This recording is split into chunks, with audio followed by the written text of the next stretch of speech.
Сәлем достар, менің есімім Олжас Оқас. Дамаспен етене таныспын.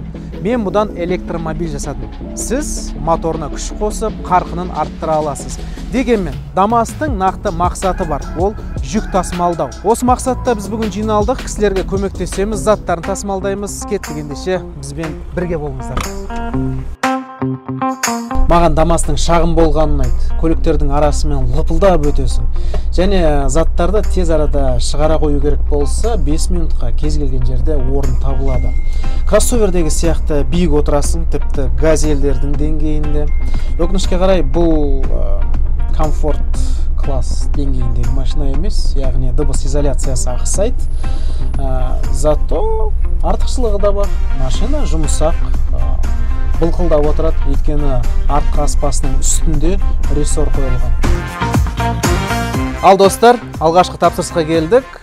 Қуаныш мырза, жүктеріңді тасып берші ма? Қандай заттар? Бір-екі шкаф алып едім ол жеке. Шкафқа келсем, сатушыда бір кішігірім диван бар еді. Сол диванға да қызығып тұрмын. Егер мына көлігіңе сиятын болса, соны бірге ала кетсек. Көрейік, көлемін.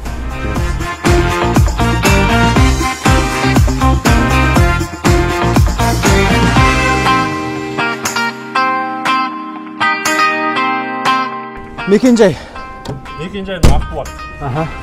Ақбұлақ. Кеттік, отырмыз. Жақсы.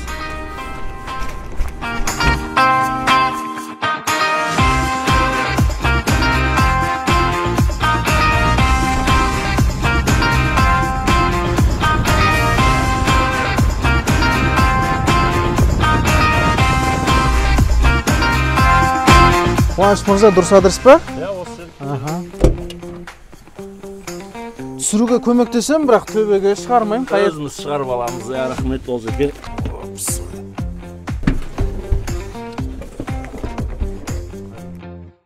Ал бізде екінші тапсырыс бар. Әйел адам хабарласты, біраз қағазды утилизацияға жіберу керек, көмектес деді.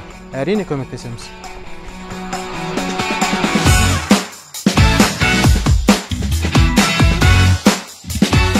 Дамасты бизнестің кішкентай көмекшісі деп бекер айтпайды ғой. Бұл автомобиль 450 килограммға дейін жүк көтереді. Сұйық отын түтіні түкті емес, иіскейді. Ал достар, екінші нүктеге келдік. Әсел ханым мына заттарды қайта өңдеу орталығына апарамыз дейме? Утилизацияға ма? Жерде пластик бар, әйнек бар. Значит, толған қағаз, е? Түсінікті. Кеттік, қараңыздар, қандай ақылды, парасатты азаматтар бар. Табиғатты аялайтын. Ал кеттік.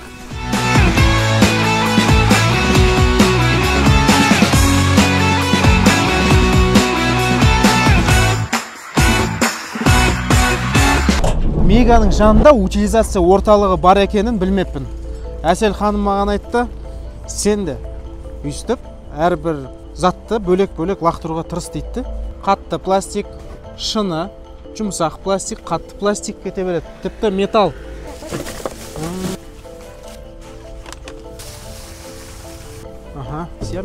Достар, өзімді кәдімгідей эко-френдли сезініп қалдым. Рахмет сізге.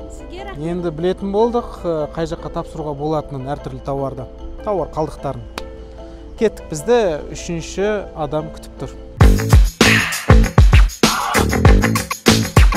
Дамастың арғатасы Suzuki Carry. Оның толық жетекті автомат қорабымен жүретін модификациясы болған. Ал біздің Қостанайдағы Сарыарқа автопром зауытында құрастырылатын Chevrolet Дамастың екі нұсқасы бар. Мына бүгінгі видеодағы сияқты Дамас Van және адам тасымалдауға арналған Дамас Deluxe.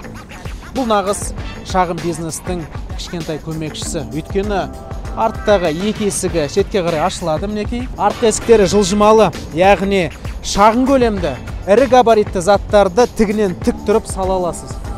Артқы жүк салғыш қақпағы да дарбазадай ашылады, яғни эргономикасы тамаша. Қалғат типографияның есі екен, бір орнынан екіншіге көшіп атыр, біраз столы сыймай қапты дейме? Мен не істедім, бірінші основной оборудование алып кеттім, кеше бұдан бір 4 күн бұрын. Жаңа помещениеге соған көштім. Екі стол сыймай қалды. Біз көмектесеміз, кеттік. Рахмет.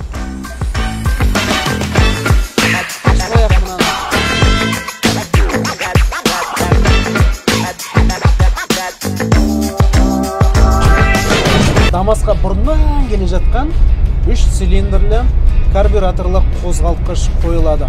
Бойында 38 аттың күші бар. Негізінде машина үнемді карбюраторлы болғандықтан ол дұрыс бапталуы керек. Дұрыс бапталған болса, сұйық отын тұтынуы 6-7, максимум 8 литр шамасында.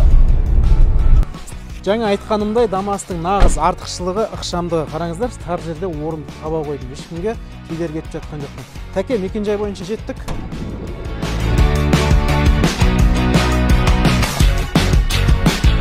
Жақсы, рахмет онда. Сізге рахмет. Жақсы, қуаныштым танысқаныма. Болады, кеттік.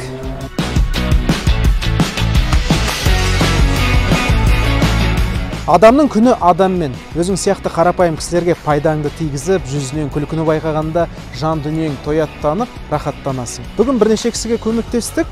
Көмектескен мен емес, ДАМАЗ бұл халықтың сүйікті көлігі. Келесіде көріскенше аман сау болайық.